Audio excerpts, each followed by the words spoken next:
انفاق کے اندر جو چیز لازم قرار دی گئی وہ زکوٰۃ ہے، اور وہ زکوٰۃ بھی ان لوگوں کے لیے رکھی گئی ہے جو ایک مقررہ مال کے نصاب کے مالک ہیں، اور وہ زکوٰۃ ادا کرنے کی تاکید آئی ہے قرآن مجید میں، حدیث شریف میں، چونکہ اس مہینے میں مسلمان بہت سارے ایسے ہیں جو اپنی زکوٰۃ ادا کرتے ہیں۔ حالانکہ زکوٰۃ کا تعلق میں نے کئی مرتبہ کہا رمضان سے نہیں ہے، اس کا تعلق ہے مال پر ایک سال گزرنے سے۔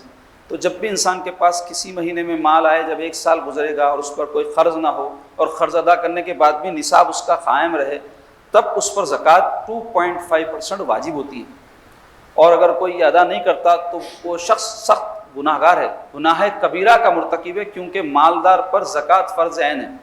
اب اس کے لیے مقررہ مقدار کیا ہے، تو اس بارے میں ہمارے جامع نظامیہ کا فتویٰ یہ ہے سونے کی زکوٰۃ کے حوالے سے کہ کسی مسلمان کے پاس 60 گرام 755 ملی گرام سونا یا 485 گرام 225 ملی گرام چاندی ہو تو اس کو زکوٰۃ دینا لازمی ہے، اس صورت میں جب ایک سال اس مال پر گزرے۔ اب یہاں سونا چاندی بولے تو خالی سونا اور چاندی مراد نہیں ہے، مثلا مال، تو مال میں ایسا مال جو اس کی ذاتی ضروریات میں روزانہ آتا ہے، گھر کی چیزیں ہیں، وہ شامل نہیں ہیں۔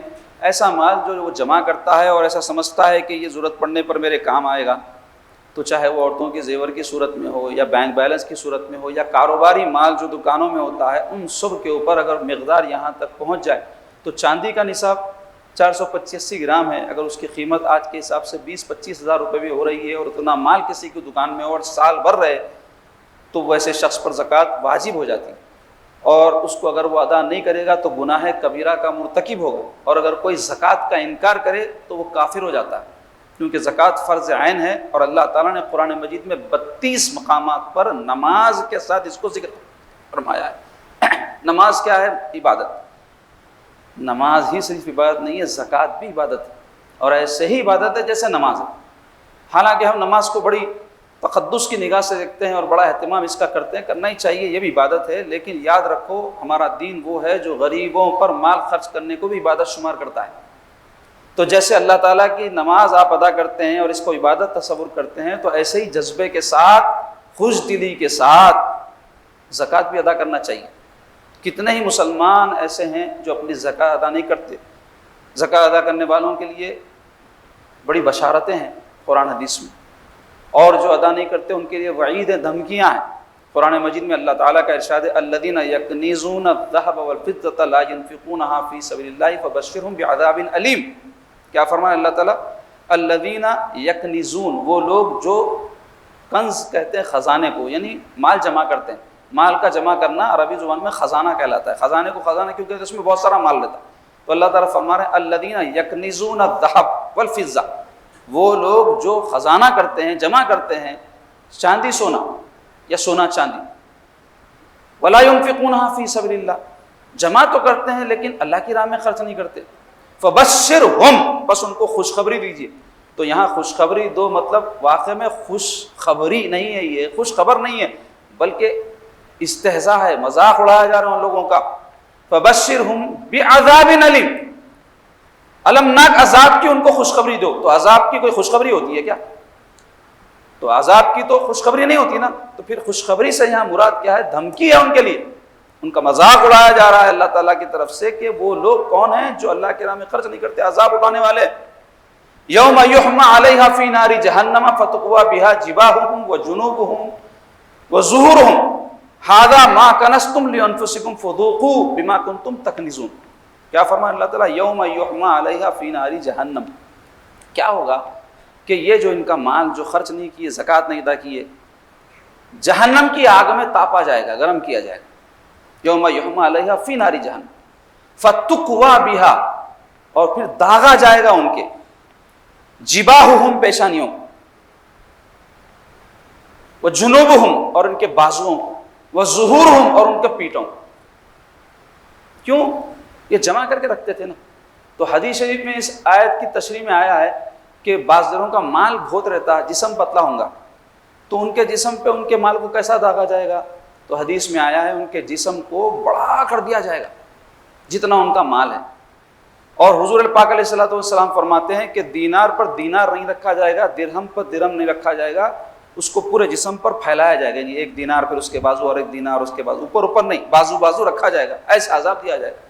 کیسا دردناک عذاب ہے۔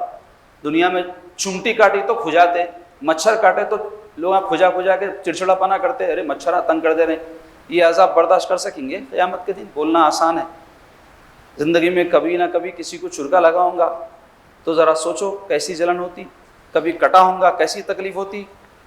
تو یہ دنیا میں تکلیف کے یہ عذاب پہ اثر ہو رہا ہے۔ اللہ تعالیٰ کا جو عذاب ہے اس کی تفصیل قرآن میں موجود ہے، پڑھو، اللہ توفیق دیا تو ترجمہ سمجھ میں آتا کیسا کیسا عذاب ہے، تو اس کی تاب کہاں لا سکیں گے؟ تو اس لیے اللہ نے جو اپنے فضل سے دیا ہے اس کو خرچ کرنا چاہیے اللہ کی راہ میں، کیونکہ کوئی بھی آدمی اگر یہ سمجھتا ہے، اس کا مال عام طور پہ جب آدمی کما لیتا ہے یا کوئی مقام پا لیتا ہے یا مرتبہ حاصل کر لیتا ہے تو میری وجہ سے ہوا سمجھتا ہے، اسی کو غرور تکبر کہتے ہیں۔ یہ ہماری وجہ سے نہیں ہوتا، یہ اللہ کے فضل سے ہوتا ہے۔ کوشش کرنے والے، محنت کرنے والے بے شمار ہے دنیا میں، لیکن کیا آپ ہر کوشش کرنے والے کو دیکھتے ہیں کہ وہ کامیاب ہوتا ہے؟ نہیں ہوا نا۔ کئی ایسے ہیں پوری عمر اپنی لگاتے ہیں غربت میں پیدا ہو کے غربت ہی میں مر جا رہے ہیں، کئی ایسے ہیں مٹی پکڑتے سونا ہو جائے، تو اللہ کا فضل ہوگا ان کے ساتھ۔ ویسے ہر ایک کے ساتھ اللہ کا فضل شامل ہے۔ کوئی یہ نہ سمجھے کہ مال سے محروم ہے تو وہ پوری طرح محروم ہے، ہو سکتا ہے اللہ نے کوئی اور صلاحیت اس کو دی، ہو سکتا ہے یہاں نہیں تو وہاں اس کو ایسا ملے گا جو یہ مالدار کو نہیں ملا، کیونکہ حدیث میں ہے مالدار دیر سے جنت میں جائیں گے اور غربا پہلے چلے جائیں گے، کیونکہ انہوں نے دنیا میں تکلیف اٹھائی ہے مال کی تنگی کی وجہ سے، تو اس کا بدل ان کو آخرت میں دیا جائے گا۔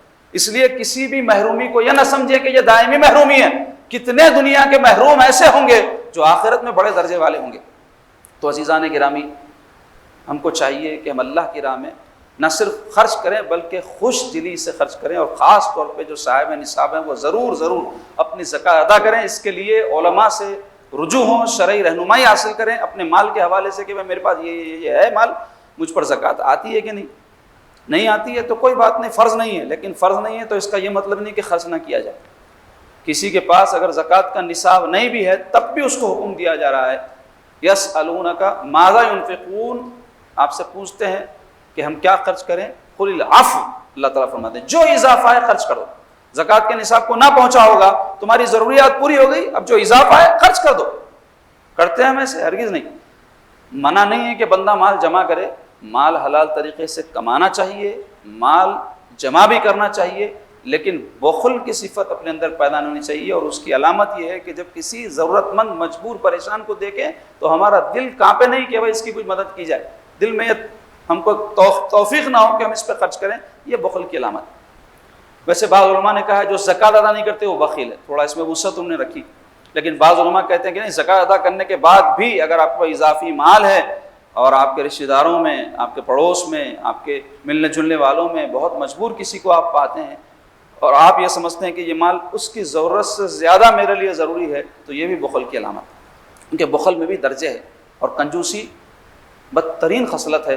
حدیث شریف میں کنجوس جنت میں نہیں جائے گا، کافر جنت میں جائے گا نہیں جائے گا، سبھی جانتے ہیں۔ تو پھر کنجوس جنت میں نہیں جائے گا مطلب مسلمان اگر ہو کر کنجوس ہوگا تو جنت میں نہیں جائے گا۔ تو کتنے ہی مسلمان ایسے ہیں اپنی ذات پہ جب خرچ کرتے ہیں تو ان کو یہ خیال نہیں آتا کہ یہ مال بہت زیادہ میں خرچ کر دیا۔ ہمارے یہاں شادیاں میزبانیاں ہوتے، کیسا خرچہ ہوتا، یا اور کوئی چھوٹے موٹے تقاریب پر بھی آج کل تو مسلمانوں کو برتھ ڈے کا شوق اٹھا، اور بھی فضولیات کا شوق اٹھا، ہوٹلنگ کا شوق اٹھا، کپڑوں کا شوق اٹھا۔ یہ سب چیزیں یا عزیزو خدا کی قسم فانی ہے۔